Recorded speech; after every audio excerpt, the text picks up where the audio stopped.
Hello guys, कैसे हैं आप सब लोग। स्वागत है आप सबका मेरे चैनल में।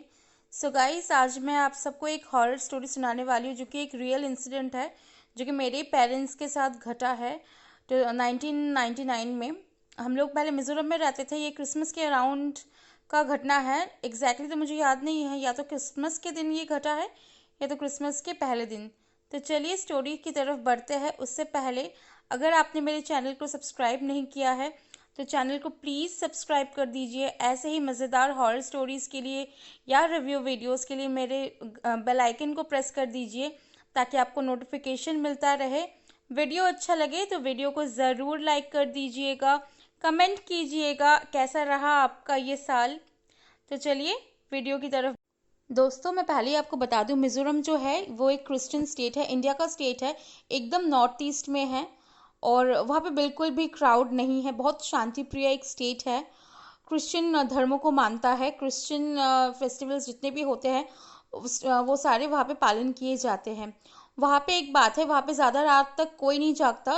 8 बजे तक आपको वो वहाँ के सड़कें बिल्कुल सुनसान मिलेगी। तो 8 बजे के बाद रात को वहाँ पे क्राइम्स भी अगर होते हैं तो रात को होते हैं। एंड वो जगह है ना, क्योंकि वहाँ पे सब कब्र दिया जाता है और जगह बहुत छोटा है।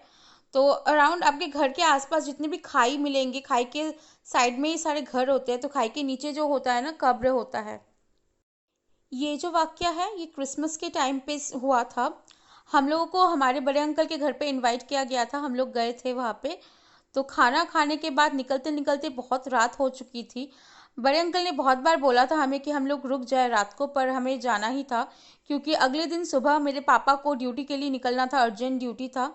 तो हम लोगों ने कुछ ना सोचते हुए रात को ही हम लोग वहाँ से निकल गए। मैं आपको बता दूं गाइस, बड़े अंकल के घर से मेरे घर का डिस्टेंस कुछ बहुत ज़्यादा नहीं था। 5 मिनट वॉकिंग डिस्टेंस था। पर वो 5 मिनट वॉकिंग डिस्टेंस के अंदर एक कब्रिस्तान आता है और एक बैम्बू का जो प्लांटेशन होता है ना, बैम्बू प्लांटेशन आता है। कहते हैं कि बैम्बू प्लांटेशन में हमेशा भूतों का वास होता है।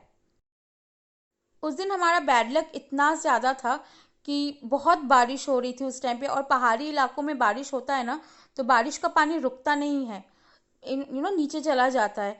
पर अगर कुछ भी आपके हाथ से गिर गया है बारिश के पानी में तो भी वो आपको मिलेगा नहीं। हम लोगों ने चलना तो स्टार्ट किया पर हमें बिल्कुल भी अच्छा नहीं लग रहा था। एक बहुत नेगेटिव वाइब्स आ रही थी। खैर, मैं तो बहुत छोटी थी, मैं पापा के गोद में थी। मेरी मम्मी सामने सामने चल रही थी और मेरे पापा मेरे को गोद में लेके पीछे पीछे आ रहे थे। मेरी मम्मी और मेरे पापा में बहुत ज़्यादा डिस्टेंस था। और अचानक ना मेरी मम्मी को किसी ने धक्का दिया। मेरी मम्मी को लगा कि मेरे पापा ने शायद मम्मी को धक्का दिया होगा। तो मेरी मम्मी पीछे मुड़ के पापा पे चिल्लाने लगी। उसके बाद उन्होंने रियलाइज़ किया कि मेरे पापा बहुत दूर थे। मेरे पापा के लिए वो पॉसिबल ही नहीं था कि वो आके मेरी मम्मी को धक्का देके फिर से वहाँ पे चले जाए। मेरी मम्मी सिचुएशन को समझते हुए पापा को फिर मम्मी ने कुछ नहीं बताया। फिर से वो लोग चलने लग गए।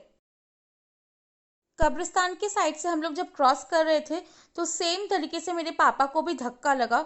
पर मेरे पापा ने ये किसी को भी समझने नहीं दिया और मेरे पापा बार बार भगवान का नाम लिए जा रहे थे। उसके बाद जो मोस्ट ऑफुल इंसिडेंट हुआ वो ये था कि मेरी मम्मी जब सीढ़ी, वहाँ पे जो घर होते हैं ना, वो सीढ़ी से पहाड़ काट के बनाया जाता है ना। तो सीढ़ी से उतरने के बाद आपको जो दरवाज़ा मिलेगा। तो मेरी मम्मी जब सीढ़ी से उतर रही थी उस टाइम पे फिर से मेरी मम्मी को किसी ने धक्का दिया। और वो धक्का इतना ज़ोर से था कि मेरी मम्मी 2-3 सीढ़ी ऐसे नीचे गिर गई और उनके हाथ से चाबी छूट गया। और क्योंकि बारिश हो रही थी तो चाबी बारिश के पानी के साथ ऐसे बह गया। उस टाइम तक सबको बहुत डर लगने लग गया था। और मेरी मम्मी को पापा को दोनों को पता चल चुका था कि कोई ना कोई ऊपरी साया ज़रूर है जो कि हवा के रूप में ऐसे हम लोगों को धक्का दे रही है। मेरी मम्मी बहुत स्ट्रांग है। मम्मी ने किसी न किसी तरह से सिचुएशन को संभालते हुए वहाँ हम किसी तरह घर पे तो घुस गए। पर घर को अंदर से लॉक करने के बाद जब फ्रेश होके हम लोग बेडरूम में गए, जब मम्मी पापा को सारा इंसिडेंट बता रही थी और पापा भी इंसिडेंट को मम्मी से डिस्कस कर रहे थे। उस टाइम पे उतने रात को किसी ने दरवाज़ा खटखटाया। मिजोरम एक ऐसा स्टेट है ना, उतने रात को कोई भी इंसान आपके दरवाजे पे आ ही नहीं सकता। सो आप समझ सकते हैं वो सिचुएशन कितना डेंजरस और कितना स्कैरी हो गया था। मम्मी पापा बहुत डर गए थे। मैं तो खैर बहुत छोटी थी तो मुझे कुछ समझ नहीं था। उस टाइम पे मेरी मम्मी समझ चुकी थी कि ये किसी इंसान का काम तो बिल्कुल ये दरवाज़ा पीटने का जो ये कारोबार था वो पूरी रात चलता रहा। किसी को नींद नहीं आई उस रात। सब लोग बहुत ज़्यादा डरे हुए थे।